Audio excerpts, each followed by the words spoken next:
jungle, the ancient temple of Unexplained was shrouded in darkness. The flags hanging from the poles in the cold sun. The old temple door creaked open. Inside, the air was damp and cold, as if something was lurking. Chaya raised her flashlight. The flickering light fell on the ancient painting, where the woman in the painting seemed to have changed her gaze. In the afternoon, her eyes were looking straight ahead. Now, they were following them. Suddenly, a creepy laugh sounded from behind. Chaya and Ratha turned around. No one was there. Footsteps echoed on the old tiled floor, getting closer and closer. Ratha panicked and turned her flashlight toward the sound, and they saw it. A woman in a long white dress, her hair falling down, covering most of her face. But through the messy black locks, white pupilless eyes were staring at them. A crooked smile gradually revealed black teeth, dripping with sticky water. The temple door slammed shut. Scratching sounds rang out from all sides. Chaya trembled and retreated, his heart pounding. His body went cold as someone's hand lightly brushed the back of his neck. "Sovan, run!" But no one answered. When Chaya turned around, he only saw his friend standing motionless, eyes wide open in shock. Behind Sovan was a skinny hand with long, shriveled fingers slowly tightening around his neck. A soft breath sounded close to Chaya's ear. "You woke me up." The flashlight suddenly went out. Everything was plunged into darkness. There was no more light. There was no way out. Chaya could clearly hear his heart pounding in his chest. Sovan stood there, his lifeless eyes staring straight into nothingness. Ratha was trembling, stuttering, and unable to form words. From the darkness, a soft whisper crept into Chaya's ear. "You came to seek death." Suddenly, the temple door shook violently, as if something outside was trying to break in. A pale, abnormally long hand slowly reached through the crack of the door. The thin fingers slipped into each crack, twitching slightly as if searching for prey. Chaya panicked and stepped back, hitting the cold wall. He turned his head, his heart stopped. On the wall, the ancient painting was no longer a painting. The woman in the painting had disappeared. A cold wind blew past the back of his neck. Chaya heard a chuckle right next to his ear. "I am here!" He slowly turned around. The woman was standing right behind him. Her long black hair covered her face. A pale hand, with long shriveled nails, reached out, almost touching his neck. Ratha screamed, rushing towards the door. But as soon as he touched the wooden door, a hand comes out from inside the door, grabbed him tightly by the neck. Ratha's eyes widened, his mouth gaping, but he couldn't scream. The hand pulled him towards the darkness outside. "Save me!" Chaya rushed forward, but it was too late. The temple door slammed shut. Ratha disappeared. Sovan remained motionless, muttering nonsense. His eyes were bloodshot, as if something was taking over his body. Chaya took a deep breath, turning around. The woman was still standing there. This time, she slowly raised her head, revealing a distorted face, purple skin, and white, pupilless eyes. She smiled, and this time, she didn't stand still. She rushed straight towards Chaya. The screen went black. Screams echoed throughout the ancient temple. The night filled with darkness, heavy breathing. A musty smell mixed with a terrible fishy smell. Chaya jumped up, his hands groping in the darkness. His heart was pounding like a drum. The air around him was thick and heavy, as if hundreds of eyes were watching him. "Sovan! Ratha!" Chaya shouted, but no one answered. Ratha had disappeared. Sovan was still standing there, his head tilted unnaturally to one side. Then he laughed. But it wasn't Sovan's laugh. A long, distorted laugh echoed throughout the temple. Sovan looked up. His eyes were red, his mouth twisted into a strange smile. He slowly tilted his head, his body convulsing. "I won't let you go!" Crack! Sovan's head twisted unnaturally 180 degrees. Chaya screamed, backing away. But as soon as he turned around, the ghost was there. She stood right in front of him. Her face was pale, her skin wrinkled, her eyes sunken with two black streams running down her cheeks. Her mouth slowly opened, wider than a normal smile. Her black teeth were exposed, her long nails curled as if to scratch his flesh. "I want your soul." A cold hand grabbed Chaya by the neck. He struggled, struggling in desperation. The ghost's nails dug into his flesh, cold as ice. Near his ear, a whisper, "You'll die here." Chaya used all her strength to break free from the ghost's claws, staggering towards the old altar. He suddenly remembered Mr. Locke had said, "The sacred fire can drive away vengeful spirits." Chaya looked around. An old candle was still burning faintly on the altar. Without thinking, he rushed forward, grabbing the candle tightly. But as soon as he touched it, the entire temple shaked. Screams rang out everywhere. Ghosts howled in pain, their faces twisted and distorted. The whole space seemed to be torn apart by the mournful cries. He turned back to look at the temple door. It was still open, silent as if nothing had happened. But deep in the darkness, a pair of eyes were watching them. Chaya swallowed, pulling Sovan to his feet. "Go, we have to leave this place immediately." The two of them staggered towards the village, but after only a few steps, the ground beneath their feet suddenly became soft. Mud? No. Dozens of skinny, wrinkled hands rise from the ground. Chaya screamed, trying to struggle, but the cold hands were pulling him down. Sovan also thrashed wildly, screaming in despair. Chaya looked up. In the middle of the temple gate, she appeared again, but this time there was no resentment. She stood there, silent, her eyes lifeless but filled with deep pain. Ghosts surrounded her, dozens, hundreds of cursed souls waiting for something. And then she spoke, not a distorted voice like before, but a normal voice, cold but full of sorrow. "Please, free us." Suddenly, the hands on the ground withdrew. Everything was silent again. Chaya and Sovan gasped, looking at each other with bewildered eyes. The curse was still there. These souls had not been released, and if they left now, the curse could return at any moment. Chaya had to do something no one had dared to do before. He had to help them. The real journey had only just begun. The sound of wind whistling through the trees, a whisper echoed in the air. "Don't abandon us." The silence was suffocating. Chaya and Sovan looked at each other, cold sweat running down their backs.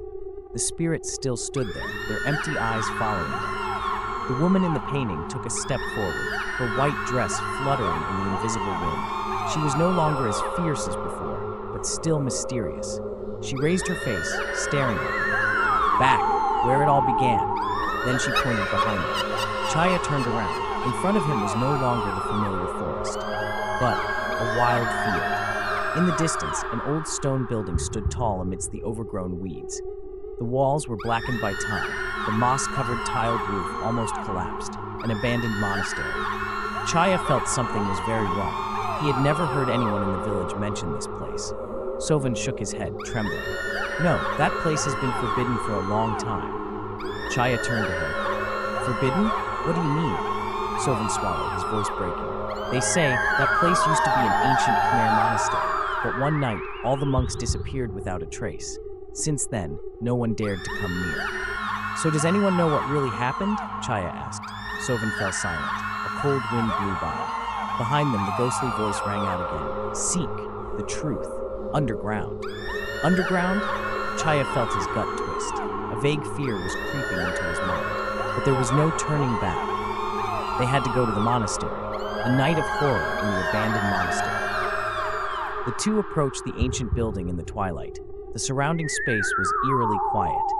There was no sound of birds, no sound of insects. Only the sound of their footsteps echoed in the emptiness. The large wooden door of the monastery creaked open. A musty smell and the scent of old incense filled the nose. Chipped Buddha statues stood silently in the dark room. Suddenly, the door behind them slammed shut. Sovan panicked and ran to pull the door, but it was locked. "Chaya, something's wrong." Before Chaya could react, a whispering voice rang out from the darkness. "You have arrived." A woman with long, disheveled hair appeared right in the middle of the room. But this time, she was not alone. The shadows appeared one by one around them. Dozens of ghosts with white eyes and distorted bodies stood in a circle. Chaya clenched his fists. He couldn't let fear control him anymore. He raised his voice, trying to stay calm. "What do you want?" The ghosts laughed. "The truth." Suddenly, the floor beneath their feet shook. Crack, crack. The floor cracked. Then, they fallen into the ground. Under the monastery, Chaya opened her eyes. It was pitch black. A cold feeling enveloped her. This space was unlike any he had ever known. Chaya turned on the flashlight. The mossy stone walls stretched endlessly.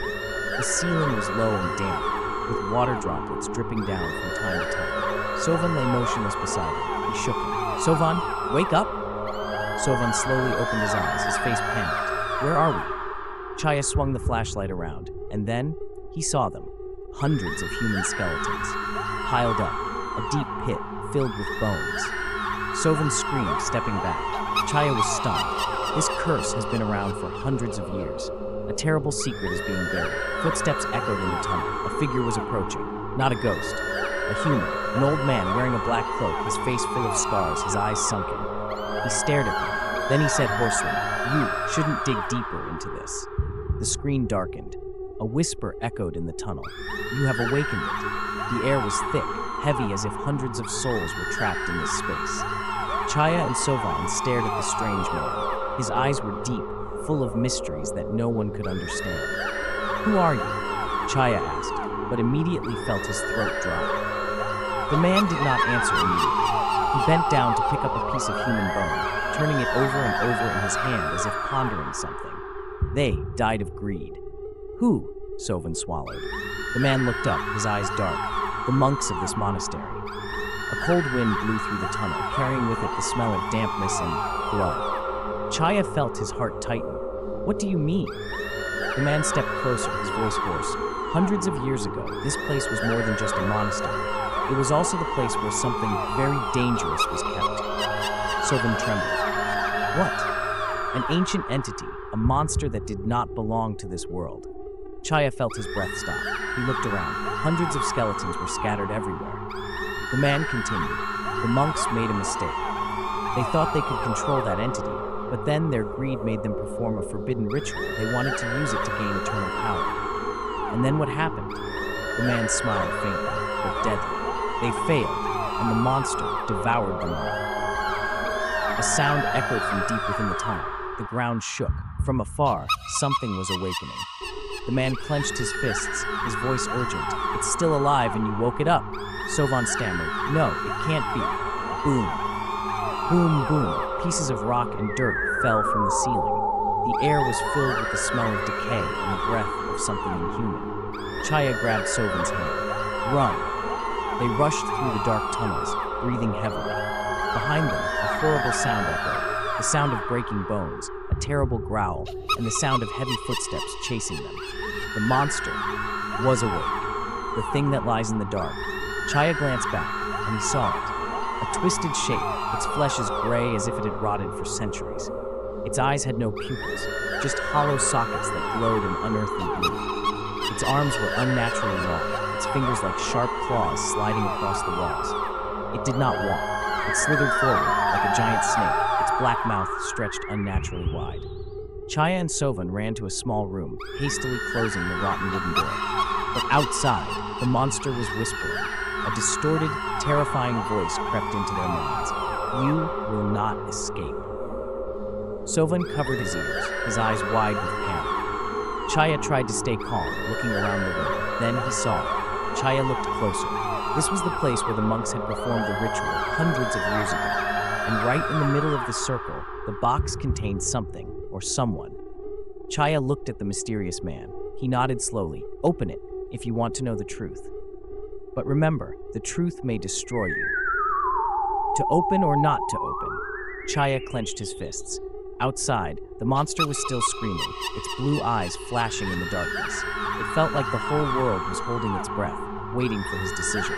If he opened the box, he might find a way to destroy the monster.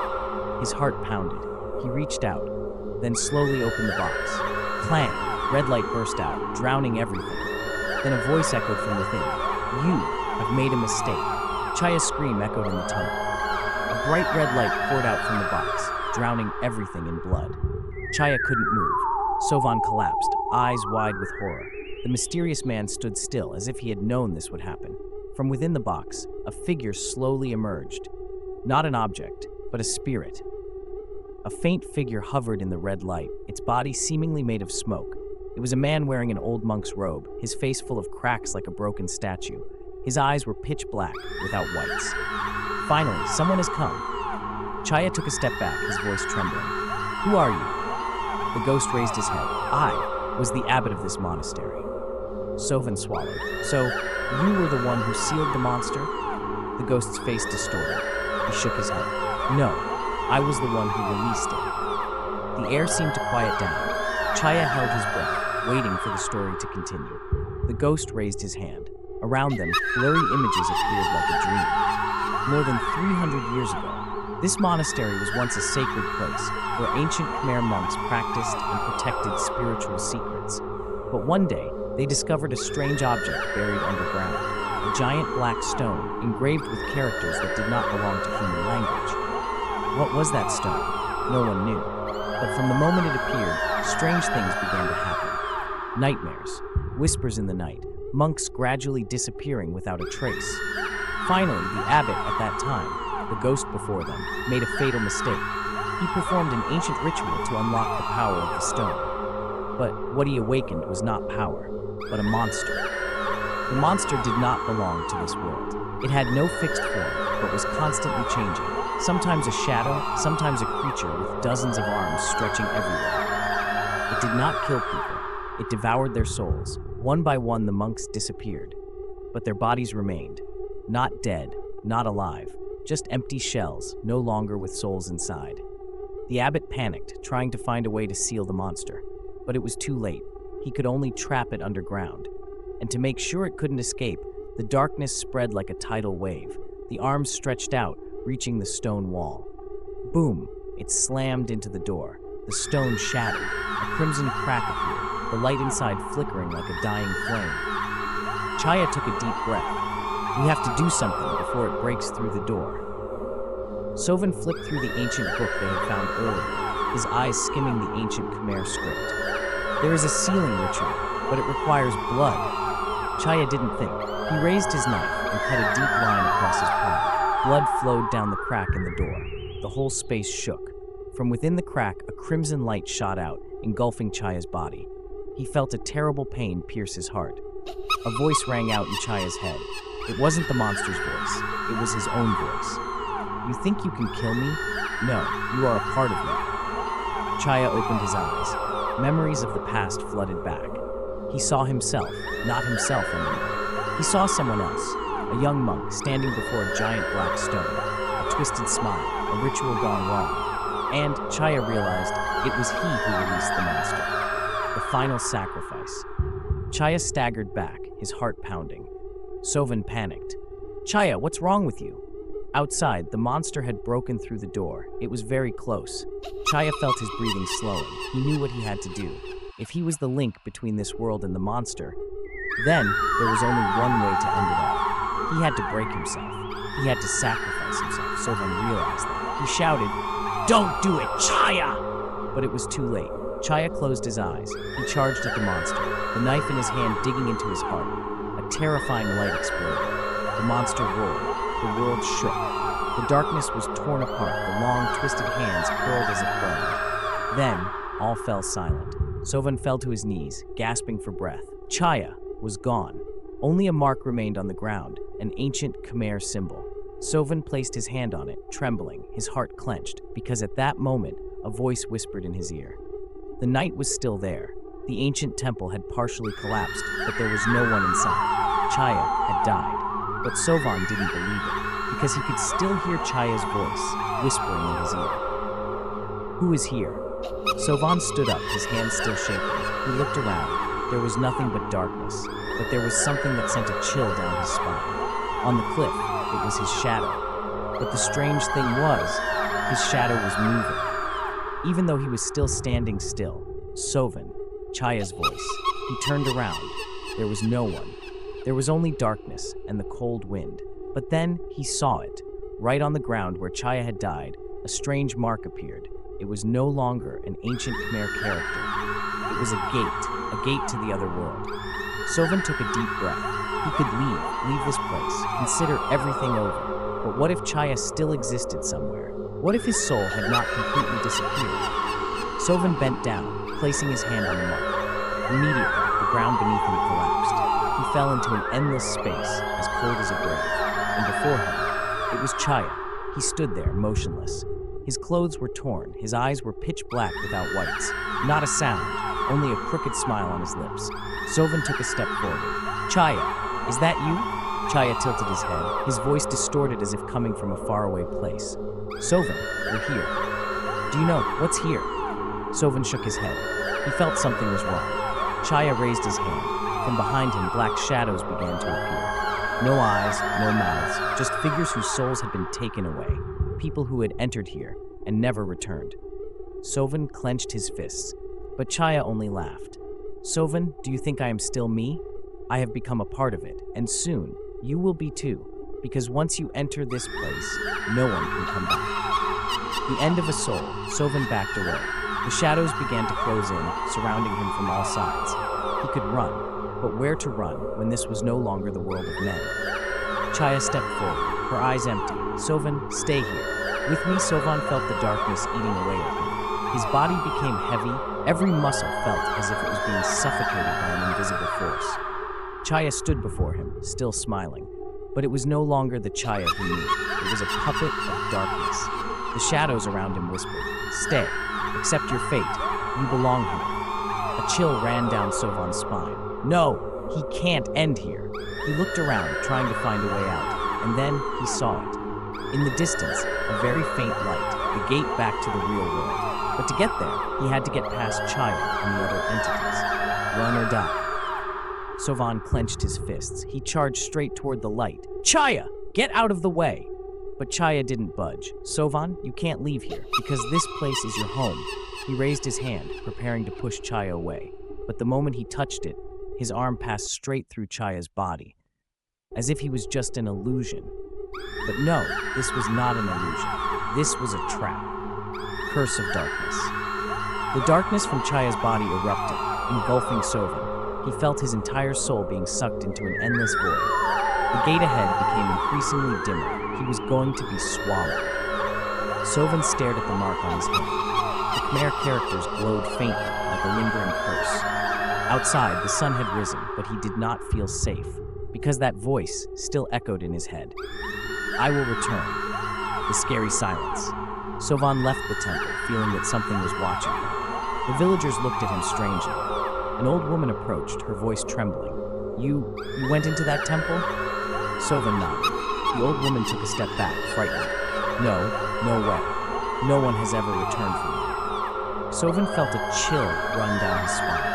He had returned, but was he still himself, the shadow in the mirror? Sovan entered the house, washing his face, but when he looked up at the mirror, he almost dropped the basin. In the mirror, his image was distorted. His eyes were pitch black without whites, and behind him was Chaya. Sovan turned around. No one was there, but in the mirror, Chaya was still standing there, staring at him, and slowly smiling. A voice echoed from the mirror. Do you think you can escape? The curse never ends, Sovan, because once the darkness touches you, you will never be yourself again. Darkness flows out of the mirror. Sovan screamed.